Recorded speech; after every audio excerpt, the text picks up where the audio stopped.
Sir, एकीकडे अजित पवार यांना dengue झाला होता आणि त्यानंतर ते बरे झाले आणि त्यानंतर लगेचच त्यांनी केंद्रीय गृहमंत्री अमित शहा यांची भेट घेतलेली आहे आणि त्या भेटीदरम्यान त्यांनी शिंदे गटावरती नाराजी व्यक्त केली आहे की शिंदे गटाकडनं संपूर्ण दबाव तंत्र जे आहे ते अजित पवार गटाकडे केलं जात आहे आणि निधी वाटपांमध्ये अजित पवार गटाला कुठेतरी दुजाभाव दिला जातोय अशी तक्रार अमित शहांकडे केली आहे. ही बातमी दुसऱ्याच्या घरात काय चालू आहे, बायको कशी वागते, पोरं कशी वागतात, नवरा कसा वागतो, हे शेजारच्याने जास्त बघू नये.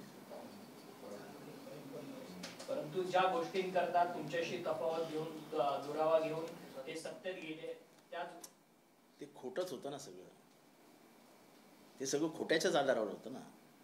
म्हणून तर मी नेहमी म्हणतो अधर्माविरुद्ध धर्माची लढाई आहे. राजकीय फटाके फुटण्यासाठी अजून वेळ असं राहुल नार्वेकर यांचं म्हणणं आहे. राहुल नार्वेकरांनी फक्त बाबासाहेब आंबेडकरांनी दिलेलं संविधान आणि मुख्य न्यायाधीशांना केलेलं वक्तव्य याच्या चौकटीत राहून जे काय करायचं, फटाके वाजवायचे, सुरसुऱ्या वाजवायच्यात, जमीन चक्र लावायच्यात का बाण लावायचे, ते त्यांचं ते नीट राहावं. पण एखाद्या अध्यक्षाने ही भाषा, जेव्हा ज्युडिशियल चालू आहे, ट्रायब्युनल तुम्हाला घोषित केलेलं आहे आणि वारंवार तुम्हाला सुप्रीम कोर्ट आठवण करून देते की तुम्ही ट्रायब्युनल आहात, म्हणजे तुम्ही जज आहात, तेव्हा असं बोलणं हे त्यांच्यासारख्या माणसाला शोभा देत नाही, जो लॉचा अत्यंत चांगला विद्यार्थी आहे, ॲडव्होकेट राहुल नार्वेकर. तेव्हा जजच्या मर्यादा काय असतात त्यांनी ओळखाव्यात. बाकी स्वातंत्र्य बोलण्याचं बोला. दोन दिवसापूर्वी जी अजित पवार आणि शरद पवारांची भेट घेतली अशी देखील चर्चा आहे. सध्या घर वापसीची चर्चा. शरद पवारांच्या घरात सगळ्यांना जेवण होतं. शरद पवार तिथे उपस्थित होते. घरगुती कार्यक्रमाला सर्वात वडीलधारी माणूस आज पवार कुटुंबात शरद पवार आहेत, ते गेले. तिथे सगळे जमा होते आणि त्यांना नंतर कार्यक्रम होता बावधनला, ते तिथनं निघून गेले. आतमध्ये काय झालं हे मला काय माहीत नाही, पण अशी कुठलीही राजकीय चर्चा होण्याचं मला तरी ह्या अफवा वाटतात. ह्याच्यात कुठलंही सत्य नाही हे मी स्पष्टपणाने सांगू शकतो. सर, सकाळी दिलीप वळसे पाटील भेट घेतात, त्यानंतर दादा जाऊन भेट घेतात आणि लगेच शहांची भेट घेतात दादा. हे बघा, काही गोष्टी योगायोगाने घडी सुटतात. दिवाळीचे दिवस होते, साहेब ह्या दरम्यान कायम पुणे आणि बारामतीत असतात. दिलीप वळसे हे नाही म्हणायला गेले तरी अनेक वर्ष साहेबांच्या जवळ होते. ठीक आहे, आता राजकीय दुरावा निर्माण झाला आणि ते फार लांब गेले, पण साहेब म्हणजे जे त्यांच्यातली जी माणुसकी आहे साहेबांची, ती सगळ्याच्या पलीकडे आहे. एखादा जर माणूस भेटायला गेला तर ते दरवाजा बंद नाही करणार, तो अगदी कितीही मोठा दुश्मन असो. त्याच्यामुळे जर दिलीप वळसे पाटील गेले असतील तर त्यांना प्रेमानेच वागवणार साहेब. पण शेवटी जे करायचं ते त्यांनी केलं ना. निवडणूक आयोगात बसून सुप्रीम कोर्टात त्यांनी सगळीकडे दाखवून दिलं की मी लढणार आहे आणि मी अगदी असं जिद्दीने लढणार आहे. त्यामुळे आता ह्या चर्चा सगळ्या उगाच अफवा, हवा तयार करायची, आणि हे कोण करतं ते पण आम्हाला माहिती आहे. शरद पवारांना हे सिरियसली घ्यायचंच नसतं तर त्यांनी एवढे मोठे मोठे वकील सुप्रीम कोर्टात दिलेच नसते. सुप्रियाताईंना त्यांनी सुप्रीम कोर्टात जाऊच दिलं नसतं. ते स्वतः निवडणूक आयोगात येऊन बसलेच नसते. ह्याचं किती गांभीर्य आहे हे महाराष्ट्राला कळतं आहे. त्यामुळे ह्याच्यातलं गांभीर्य कमी करावं आणि जे शरद पवारांना जी आपुलकी मिळते महाराष्ट्रातनं की ह्या वयातही हा माणूस लढतोय आणि म्हणजे याला किती त्रास दिला जातोय, हे जे लोकांच्या मनात घर करून बसतं आहे, ते कुठेतरी कॉम्प्रोमाइज होतं आहे, परत जात आहेत. कोण परत बिरत जात नाही आणि घेत नाही. सर, मग कार्यकर्त्यांमध्ये या भेटीमुळे काही संभ्रम होणार? मला वाटत नाही संभ्रम होतो. भावाभावांमध्ये वाकडं असतं, पण आई आजारी पडल्यावरती दोघंही भाऊ जातात. अशा घरगुती कार्यक्रमावरनं काय तुम्ही म्हणजे काय समजून घेणार आहात कार्यकर्त्यांना विरोध? आणि मी तुम्हाला उदाहरण देऊन सांगितलं ना की जो माणूस इलेक्शन कमिशनमध्ये 2.5 तास जाऊन बसतात, येऊन बाईट देतात मनू सिंघवीच्या बाजूला उभं राहून, ते आता काय म्हणजे कुठल्या लेवलची त्यांची हे गेलेली हे तुम्हाला कळायला पाहिजे ना. म्हणजे तुमच्यासारखे ज्येष्ठ पत्रकार असा प्रश्न विचारतात त्याचंच मला हसू येते. सर एकीकडे महाविकास आघाडीच्या सभा ज्या आहेत त्या रखडलेल्या आहेत. वज्रमूठ सभा गेल्या 7 महिन्यांपासून झालेली असं आहे की आता दिवाळी संपल्यानंतर बैठक होईल आणि सगळ्या वज्रमूठ सभेला परत एकदा सुरुवात होईल. परंतु जो गॅप गेलेला आहे, तो गॅप गेला तो तुम्हाला मध्यंतरी काय राजकारण झाले तुमच्या डोळ्यासमोर आहे ना. परंतु मग काँग्रेस तुम्हाला महाविकास आघाडीच्या जागा वाटपाच्या संदर्भात काँग्रेस रिस्पॉन्स करत नाहीये का आता? असं तुम्हाला हे सगळं कोण सांगतं की हा रिस्पॉन्स करत नाही तो रिस्पॉन्स करत नाही? तुमच्या बातम्या येतात कुठनं तेच मला कळत नाही. कुठल्या पिशवीतनं काढतो तुम्ही या बातम्या? पवार साहेबांबद्दल गेले काही दिवस वेगवेगळे सर्टिफिकेट काढून एक प्रकारे बदनामी करण्याचा. कसली बदनामी, किती फालतूगिरी आहे, किती फालतूगिरी आहे. नामदेवराव जाधवांच्या विरोधात काही ठिकाणी FIR सुद्धा करण्यात आलेले आहेत. खरं माझं म्हणणं आहे ते नामदेवराव जाधव कोण व्यक्ती आहे हीच महाराष्ट्राला माहीत नाही. कशाला उगाच ते नामदेवराव जाधव कोण आहे त्याचं नाव घेता मला कळत नाही. जो माणूस मी जाधवराव कुटुंबियांचा वंशज आहे आणि जाधवराव कुटुंबीय पत्रक काढतात की आमचा कोणी नाही, त्याला काय म्हणजे कशाला आपण महाराष्ट्राने कशाला महत्त्व दिलं पाहिजे तुम्ही पत्रकारांनी ठरवायला पाहिजे. नामदेवराव जाधव हा बातम्यांचा भाग होऊ शकतो याचंच मला आश्चर्य वाटतं. असंच एक नाव अजून पुढे येत आहे दिलीप पाटील म्हणून. कोण काय माहीत, दिलीप पाटील, दिलीप शिंदे, कोण अजून दिलीप चव्हाण असे येत राहतील ना. असे कार्टून महाराष्ट्रात खूप जन्माला येतात. मग ते प्रत्येक कार्टून तुम्ही हेडलाईनवर घेणार आहात का? पक्षाकडनं त्यांच्यावरती कारवाईची कायदेशीर कारवाई होणार का? मला नामदेवराव जाधव काय बोलतायत हेच मी आजपर्यंत ऐकलेलं नाही. माझ्या यूट्यूबवर नामदेवराव आलेले नाहीत आणि असले नामदेवराव आणि पामदेवरावकडे बघायला वेळ पण नाही माझ्याकडे. सर एकंदरीतच मुंब्रामधल्या त्या तुम्ही जो वादग्रस्त शाखा बोलली त्या शाखेचं आता जोरदारपणे बांधकाम सुरू आहे. त्या संदर्भात तुम्ही ट्विट सुद्धा केलेलं आहे, परंतु प्रशासनाकडनं अजून कोणतीच प्रशासनाकडनं कुठलीही कारवाई केली जाणार नाही. आमचं प्रशासन हे शंड आहे. तिथले DMC आहेत मनीष जोशी, ते आजपर्यंत तिथे फिरलेले नाहीत. मुख्यालय चे अतिक्रमणचे अधिकारी आहेत महेश आहेर, ते तिथे फिरलेले नाहीत. गोदापुरे नावाचे अतिक्रमणचे इन्चार्ज आहेत ते तिथे फिरलेले नाहीत. पिचड नावाचे वार्ड अधिकारी आहेत ते तिथे फिरलेले नाहीत. या सगळ्यांकडे तक्रारी देण्यात आलेल्या आहेत. अधिकृत बांधकाम म्हणजे त्याच्यातला काही भाग हा गुरुचरण आहे, काही भाग हा प्रायव्हेट जमीन आहे ज्याच्यावर काही जणांची मालकी आहे. त्या मालकांची परमिशन नाही, प्लॅन पास नाही. असं असताना पोलिसांच्या डोळ्यात देखत बांधकाम केलं जाते, डोळ्यात देखत. आणि मला दुर्दैवाची गोष्ट ही वाटते की ही शाखा जी बांधण्याची तयारी सुरू झाली आहे, ही तुम्ही बळकावलेली शाखा आहे, ती जमीनदोस्त केली आहे. ज्याला मंदिर मानलं जातं शिवसेनेच्या भाषेमध्ये, ते मंदिर उद्ध्वस्त केलं आहे आणि त्याच्यावरती तुम्ही तुमची शाखा बांधताय. ती शाखा आता कोण बांधतंय? तर मुख्यमंत्र्यांच्या पक्षातर्फे ती बांधली जाते. मुख्यमंत्र्यांनी अनधिकृत बांधकामाला इतका उघडपणाने पाठिंबा देणं हे मुख्यमंत्री पदासाठी योग्य नाही असं माझं म्हणणं आहे. आणि हे आजूबाजूचे जे असतात ना ते असे मोठ्या नेत्यांना अडचणीत आणतात. उद्या ही केस कोर्टात जाणार, कोर्टामध्ये सगळे फोटो सबमिट होणार, त्या तिथे लावलेले फोटो सबमिट होणार, तुम्ही जे ज्या मुलाखती दिल्या आहेत त्या सबमिट होणार. कोर्ट हे प्रकरण लाईटली नाही घेणार. तुम्ही प्रशासनाचे अधिकारी लाईटली घेतील पण कोर्ट लाईटली घेणार नाही ना. खरं एव्हा ना अभिजित बांगर आमचे जे जिल्हा म्युन्सिपाल्टीचे प्रमुख आहेत त्यांनी ह्याच्यावरती चौकशी कारवाई काहीतरी करायला हवी होती. जर असंच असेल तर प्रत्येक राजकीय पक्ष कुठल्याही जमिनीवर जाऊन आपलं कार्यालय बंदायला सुरुवात करेल. मग कसं रोखणार तुम्ही? भाजपचे आमदार संजय केळकर यांनी देखील खरं तर महापालिका आयुक्तांवरती प्रश्नचिन्ह निर्माण केलाय ठाण्याच्या, की महापालिका आयुक्त सगळ्या मोठ्या बांधकामांना अभय देतात. ठाण्यातलं प्रदूषण मोठ्या प्रमाणात वाढले. प्रदूषणाचा आणि अनधिकृत बांधकामांचा फार संबंध आहे असं माझं मत नाही.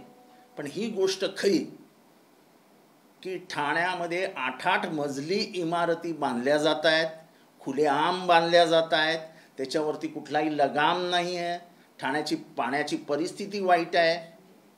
हे सगळं माहीत असताना जर प्रशासन शांत बसत असेल, हप्ते ठरलेत, आमचे DMC हप्ता घेतो, आमचा वॉर्ड ऑफिसर हप्ता घेतो, त्याचा क्लार्क हप्ता घेतो, ॲडिशनल कमिशनर हप्ता घेतो, इलिगलमधनं रेट ठरलेले आहेत. कलेक्टरची नावं सांगू शकतो मी, त्यांच्यासाठी कलेक्शन कोण करत आहे. 300 अनधिकृत बिल्डिंगी बांधल्या जात आहेत, त्या विदाऊट हप्त्याशिवाय बांधल्या जातात काय. सर एक दुसरा मुद्दा आहे की गजानन कीर्तीकर आणि रामदास कदम यांच्यातला वाद विकोपाला गेला. जे शिंदे गटाचे दोघं नेते आहेत आणि गजानन कीर्तीकरांनी पत्र लिहून सांगितलं की रामदास कदम हा सगळ्यात मोठा गद्दार आहे.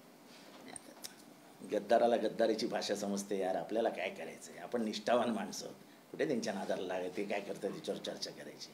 यांनी सांगितलं की मुंब्रामध्ये पुष्कळ बार उडाले होते तुमच्याकडून. चांगलं आहे ना, त्यांचा खरा बार जर अनधिकृत बांधकामाने उडणार असेल तर त्यांचं मी अभिनंदन करतो. मुख्यमंत्री पदाच्या खुर्चीवर राहून एका अनधिकृत बांधकामाला तर मी खुलेआम पाठिंबा देता, चांगली गोष्ट आहे. महाराष्ट्राला एक नवीन उदाहरण दाखवत्या तुम्ही. अजित पवार ज्यावेळेस फायनान्स मिनिस्टर होते त्यावेळेस एकनाथ शिंदे UD मिनिस्टर होते त्या आधीच्या गव्हर्नमेंटमध्ये, त्यावेळेस विकास निधीचा मुद्दा गाजत होता. आता परत अजित पवारांच्या गटाकडनं असा एक दावा केला जातो की त्यांना डेव्हलपमेंट फंड तेवढा दिला जात नाही. हे बघा, असं आहे की त्या बाजूच्या घरामध्ये काय चालू आहे हे मला अजिबात माहीत नाही, मला ती बघण्याची सवय नाही. जे त्या ज्या कारणासाठी जिथे गेले आहेत त्यांच्या मनात काय होत असेल तर त्यांनी ठरवावं ना. तुम्ही जे कारण महाराष्ट्राला सांगितलं, निधी मिळत नाही,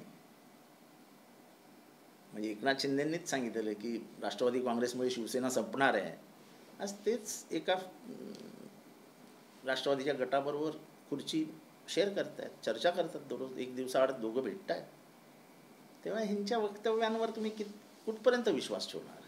महाराष्ट्राला हे सगळं दिसतंय ना, हे जे नाटक आहे ते महाराष्ट्राला उघडपणाने दिसतंय सगळं. सर, खोट्या ॲफिडेव्हिटच्या संदर्भात देखील तुम्ही सांगितलेलं आहे की झोमॅटो बॉय असेल, हाऊसवाईफ असेल, अनेक जवळपास हजारोंच्या संख्येने खोटे ॲफिडेव्हिट अजित पवार गटाकडनं सादर केलेले आहेत. ते माध्यमांसमोर तुम्ही कधी ठेवणार? नाही, असं काय, मी मला माहीत नाही तारीख बिरीक काय होणार आहे ते, पण सगळं खोटंच केलं आहे. म्हणजे पक्ष फोडण्यापासनं, निशाणी खिचण्यापासनं सगळं खोटं, खोट्याला खोटंच जोडावं लागतं. खऱ्याची ताकद वेगळीच असते आणि ती शरद पवारांकडे दिसते ना, तोंडावर दिसते. जिस तरीके से अजीत पवार ग्रुप ने एफिडेविट 2.5 लाख 3 लाख एफिडेविट चुनाव आयोग में डाला और कहा कि सारे एफिडेविट सब सही हैं, अभी जो जानकारी जिस तरीके से आप कह रहे हैं कि उसमें बहुत सारे ऐसे हैं जो गलत तरीके से, देखो एफिडेविट गलत होना ये कानूनन गुनाह है. वो नोटरी करता है वो भी जेल में जाएगा, वो एफिडेविट जिसने किया है वो भी जेल में जाएगा. तुम हमको मूर्ख बना सकते हो लेकिन तुम कोर्ट को मूर्ख नहीं बना सकते. और संविधान में वैसा लिखा गया है, सेक्शन 196, राइट, सेक्शन 196, 203, 205, ये सेक्शन से उसके ऊपर खास हलफनामे के ऊपर, एफिडेविट जिसको बोलते हैं उसके ऊपर. जिस तरीके से मुंब्रा और कलवा में उस दिन पोस्टर बैनर फाड़े गए, उद्धव ठाकरे के जाने से रोकने की कोशिश की गई, उसके बाद एक विवादित जो स्ट्रक्चर था उसको फिर भी बनाने का काम शुरू हुआ, उसको कैसे देख रहे हैं? प्रशासन दोनों हाथ ऐसे पकड़ के बैठी हुई है और मुख्यमंत्री अगर स्वयं उसको बचाने की कोशिश कर रहे हैं अनधिकृत बांधकाम को, तो महाराष्ट्र में किसी भी बांधकाम तोड़ने का अधिकार इस सरकार को नहीं है. अब तो मुंब्रा में जिधर चाहे कोई बिल्डिंग बना लो. अगर आप बिल्डिंग बना सकते हो अनधिकृत तो आप किसी को क्यों रोक सकते हो? प्रशासन किसको क्यों रोकेगा? एक को एक न्याय और दूसरे को दूसरा न्याय, ये डॉक्टर अंबेडकर ने संविधान में ही मना किया है. इक्वल बिफोर द लॉ, ऐसा डॉक्टर बाबा साहेब अंबेडकर ने संविधान में ही कहा है. अगर मुख्यमंत्री वही बात नहीं समझते तो फिर तो महाराष्ट्र की हालत बुरी हो जाएगी. अजीत पवार का जिस तरीके से शरद पवार साहब से मिलना घर के कार्यक्रम में, वो लोगों में कंफ्यूजन पैदा नहीं? कुछ कंफ्यूजन नहीं है। जो शरद पवार 2.5 घंटा चुनाव आयोग में जाके बैठ के वकीलों के साथ चर्चा करके उधर जाके बैठते हैं, आयोग की चली हुई कार्रवाई को सुनते हैं, आके बाइट देते हैं, सर्वोच्च न्यायालय में उनकी बेटी जाती है, क्या वो पवार साहब को पूछे बिना सुप्रिया तय गई होगी? तो लड़ाई में दोनों बाप बेटी इतने सतर्क है, इतने गंभीरता से जूझ रहे हैं, तो बात काहे की रही? राहुल नार्वेकर जिस तरीके से कहते हैं कि दिवाली के बाद पटाखे फूटेंगे, और किसके फूटेंगे हालांकि उन्होंने नहीं बताया, लेकिन ये जो देखो ऐसा है कि स्पीकर को अपने बातों में मर्यादा बरतनी चाहिए। वो लवाद है, यानी ट्राइब्यूनल है, यानी इसका मतलब ये वो न्यायाधीश है। अगर हाईकोर्ट और सुप्रीम कोर्ट का न्यायाधीश बाहर आके बोलने लगे कि 31 तारीख को हो सकता है फटाके बजेंगे, तो कोई मतलब ही नहीं रहता। फिर मुझे लगता है कि अध्यक्ष ने जानना चाहिए कि वो अध्यक्ष नहीं है, वो लवाद है, वो न्यायाधीश है। उनका ऐसा बात करना, मुझे लगता है कि उन्होंने अपना पद गंभीरता से नहीं लिया है। वो किसी पार्टी के नहीं है, वो अब विधानसभा के अध्यक्ष है, जिसमें 288 सदस्य है, और उसका लवाद जो है ट्राइब्यूनल, उसके वो न्यायाधीश है। पवार साहब का एक जो मराठा और ओबीसी सर्टिफिकेट को लेकर के जो अफवाहें फैलाई जा रही हैं, देखो ऐसा है, ऐसे अफवाहें पवार साहब के बारे में पिछले 40 सालों से चालू है। पवार साहब का सर्टिफिकेट ही क्यों घुमाएं, और किसका नहीं घूमता है? क्योंकि पवार साहब के बारे में कुछ भी करो तो हवा वैसा तेज चलने लगती है। और ये कौन चला रहा है, क्या चला रहा है, कौन सा आईटी सेल चला रहा है, सब लोगों को मालूम है। यानी ये लेवल पे आ गए तुम कि तुमको पवार साहब के जात का झूठा सर्टिफिकेट बनाना पड़ता है। कल धनगर डाल देंगे, फिर बोलेंगे शरद पवार वंजारी है, फिर बोलेंगे वो धनगर जो क्या लिंगायत है, कुछ भी बोल दे रहे हैं। पवार तो शेड्यूल कास्ट में भी है, कल डाल देंगे नवबुद्ध है। सर्टिफिकेट को आजकल वो कंप्यूटर पर बनाना आसान बात है यार। एआई जो आर्टिफिशियल इंटेलिजेंस है, उसका इस्तेमाल इस तरीके से चीजों को हो रहा है। तो ऐसा है, आर्टिफिशियल इंटेलिजेंस कुछ भी कर सकता है अब दुनिया में। तुम्हारे बारे में अभी मैं आर्टिफिशियल इंटेलिजेंस में कहूँ कि पांडे के बारे में 100 लाइन के मुझे ऐसे लेके भेज दो, तो वो तुरंत 15 मिनट में ऐसे आ जाएगा कि पांडे इधर इधर काम करता है, बहुत अच्छा आदमी है, इतना सीखा है, बहुत अच्छी हिंदी बात करता है, इंटरव्यू भी बहुत अच्छा लेता है।